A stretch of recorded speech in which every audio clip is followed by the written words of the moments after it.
اب آپ کو سمجھ آئے گی کہ حامدن کی ہے حالت رفی، لیکن کس سے آئی ہے؟ ضمہ سے آئی ہے، رفی حالت ضمہ سے آئی۔ کیوں ضمہ سے؟ حامدن، حامد اسم ہے، مفرد ہے، منصرف ہے، اسم مفرد منصرف، یہ والی قسم ہوگی اسم مفرد منصرف۔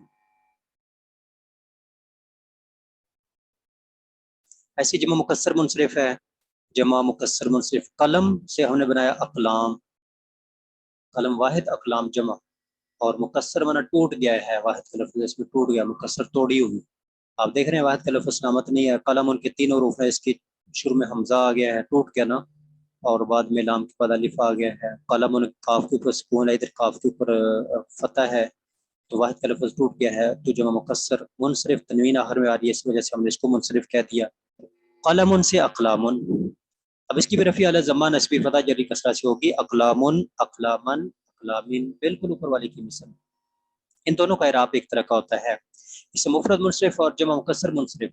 آپ ایک ہے پوری مثال یاد کر لیں، ایک اتنی یاد کر لیں، قلمن، قلمن، قلمین، اقلامن، اقلامن، اقلامین۔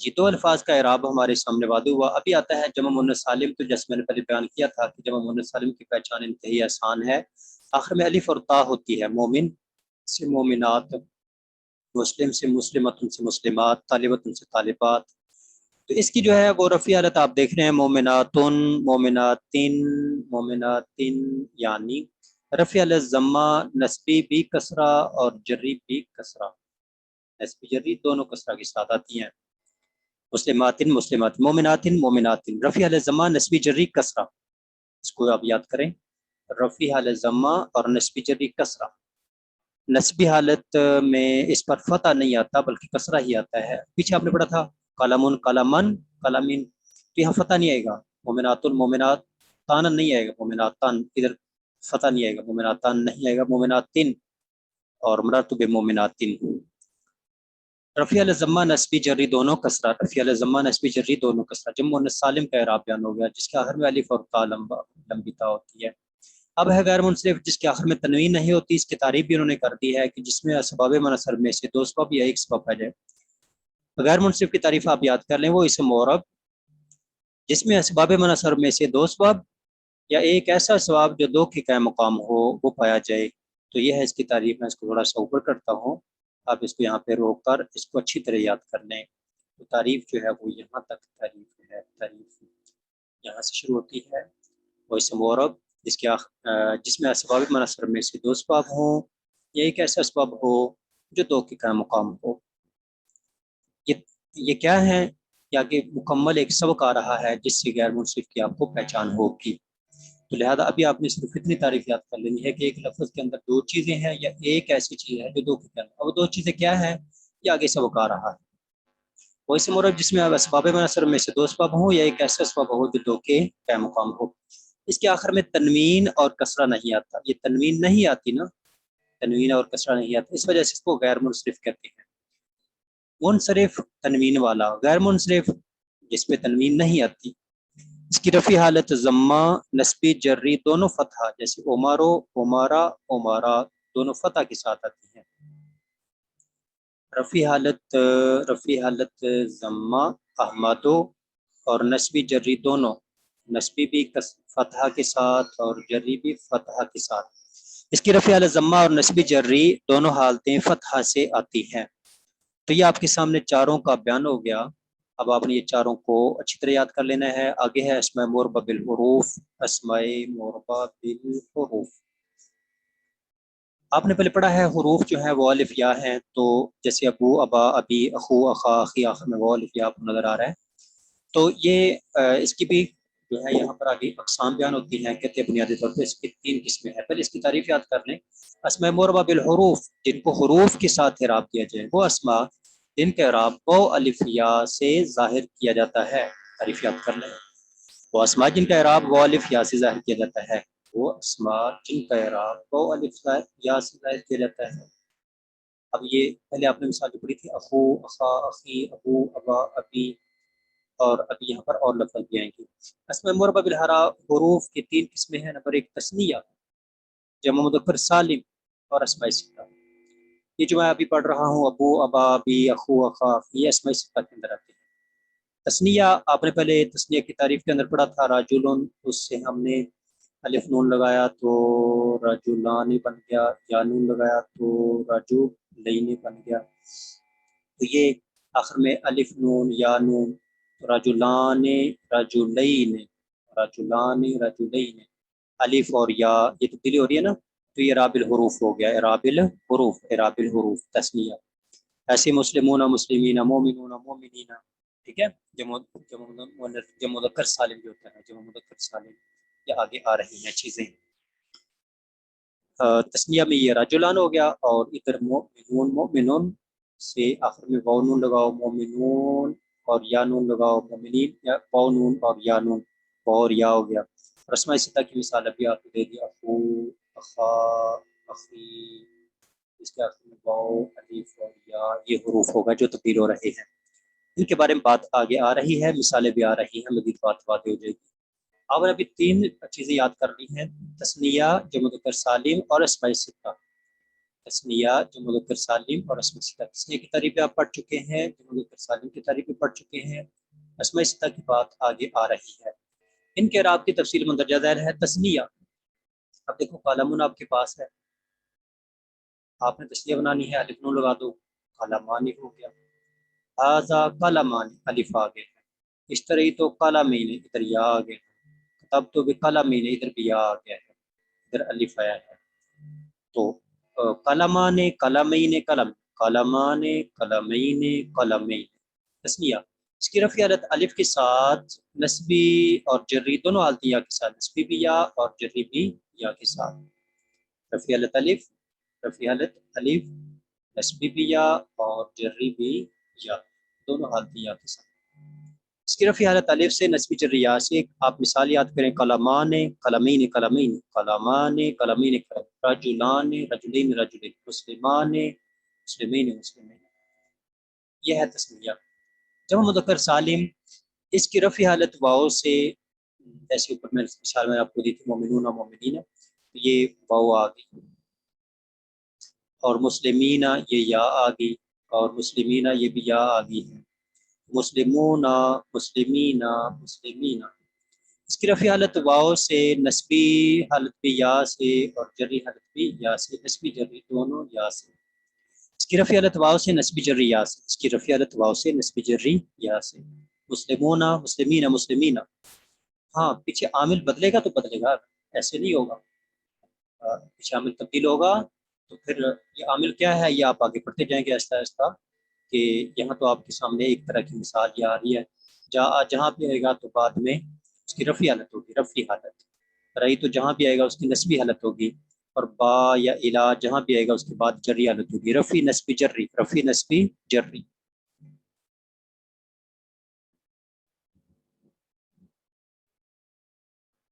اسماء ستہ، اسماء ستہ، ستہ مانا 6، تو یہ 6 اسم آپ ان 6 کو یاد کر لیں، ابن اخن ہمن، 3 یاد کریں، ابن اخن ہمن، ابن باپ اخن بھائی، ہمن جو خامد یا بیوی کی طرف سے مرد رشتہ دار ہوتا ہے، تو خامد کی طرف سے عورت کے لیے عورت کے دیور جیٹ ہو گئے، اور بیوی کی طرف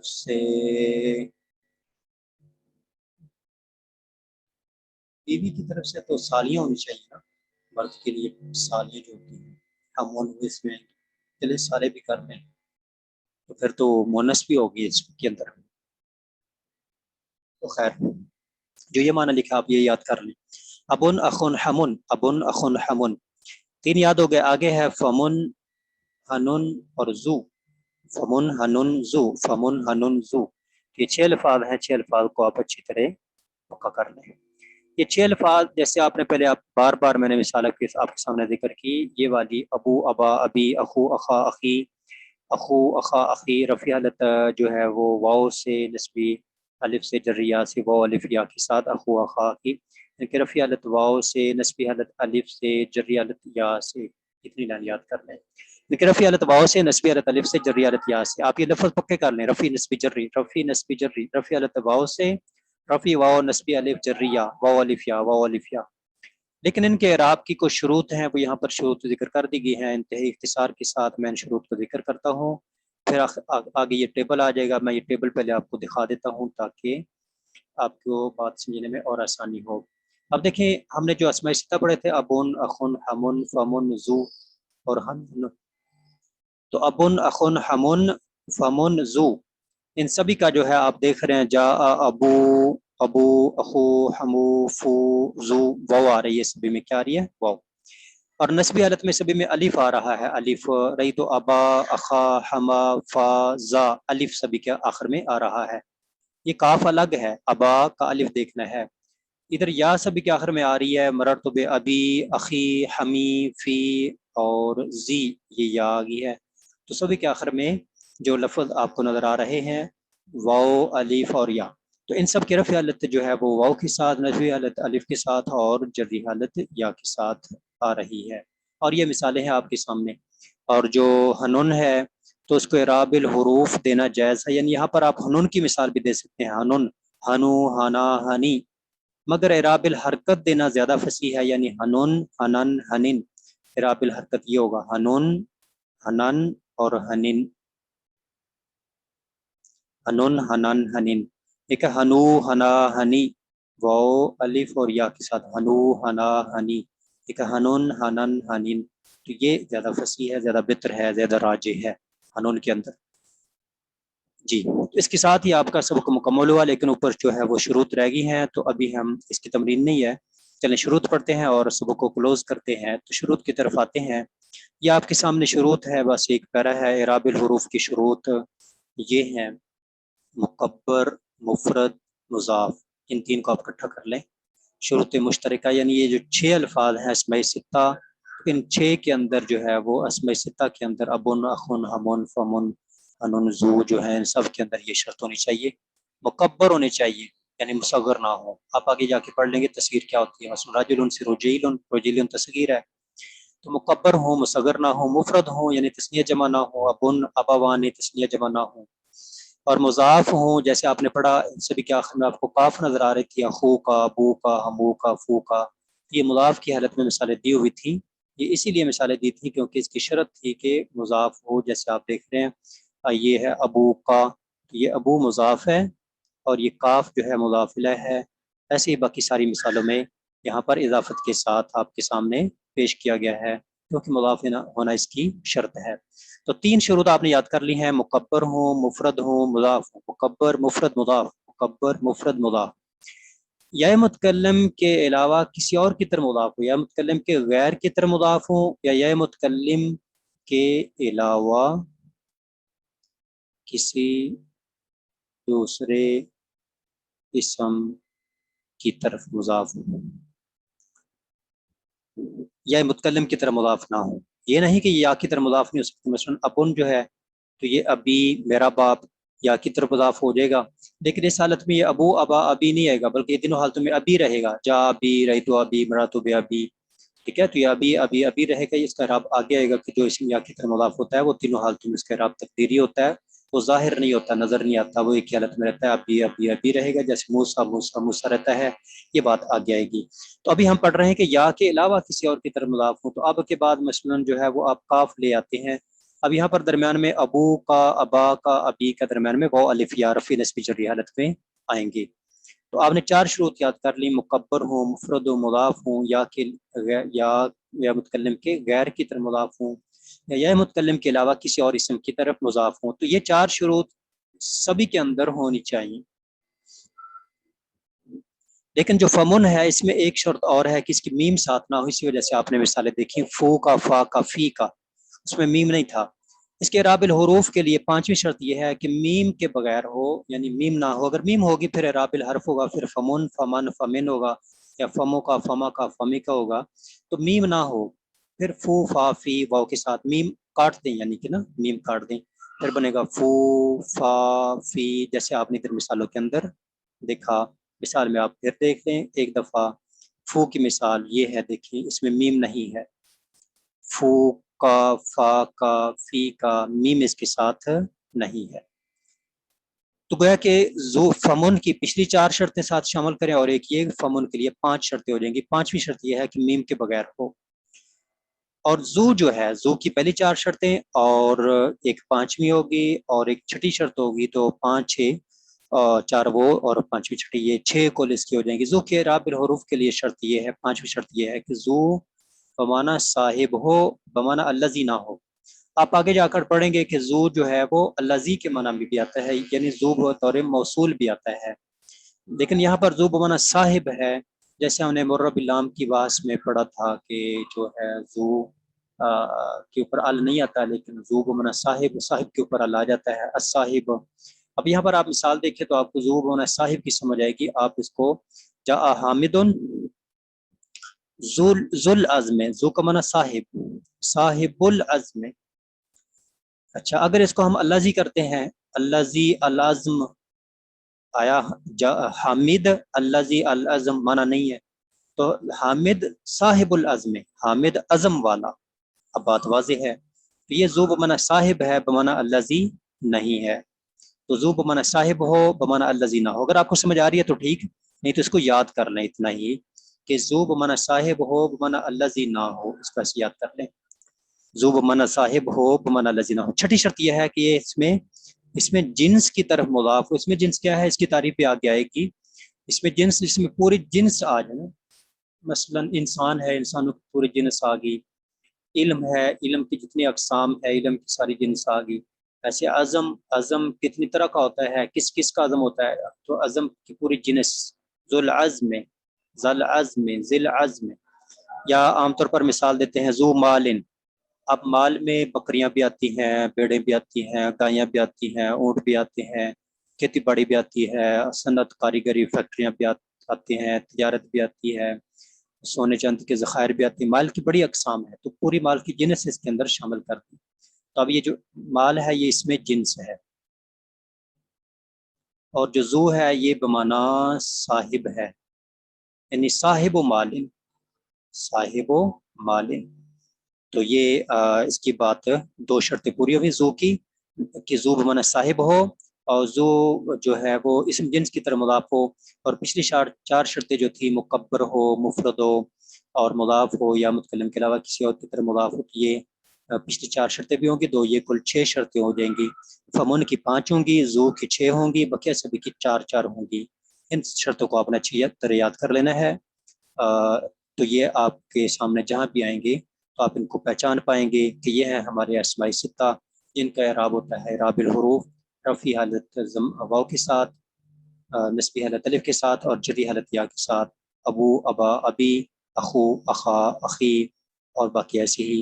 اس کے ساتھ ہی ہم آپ سے اجازت چاہیں گے، لیکن آپ ایسے کریں کہ ایک کاغذ کے اوپر اس سارے سبق کا، ان سارے الفاظ کو، جو اعراب الحروف، اعراب الحرکات اسماء تھے 4، ان کا اعراب لکھیں، پھر اعراب الحروف جو تھے 3، ان کا اعراب لکھیں، 4 اور 3 کل 7 ہو گئے۔ یہ 7 الفاظ اور 7 کے اعراب، رفع، نصبی، جری حالت، یہ آپ کی 7 مہینے بنے گی، یہ آپ کی سبق کا خلاصہ ہوگا اور آپ کو یاد ہو جائے گا، اور آگے بھی اسی کے متعلقہ باتیں آئیں گی۔ اگر آپ اس کو اچھی طرح یاد کر لیں گے تو اگلی بات کو سمجھنا انتہائی آسان ہوگا۔ ہم اسی پہ اکتفا کرتے ہیں اور آپ سے اجازت چاہتے ہیں۔ ربنا تقبل منا انك انت السميع العليم وتب علينا انك انت التواب الرحيم۔ سبحان ربك رب العزة عما يصفون وسلام على المرسلين والحمد لله رب العالمين۔ السلام علیکم ورحمۃ اللہ وبرکاتہ۔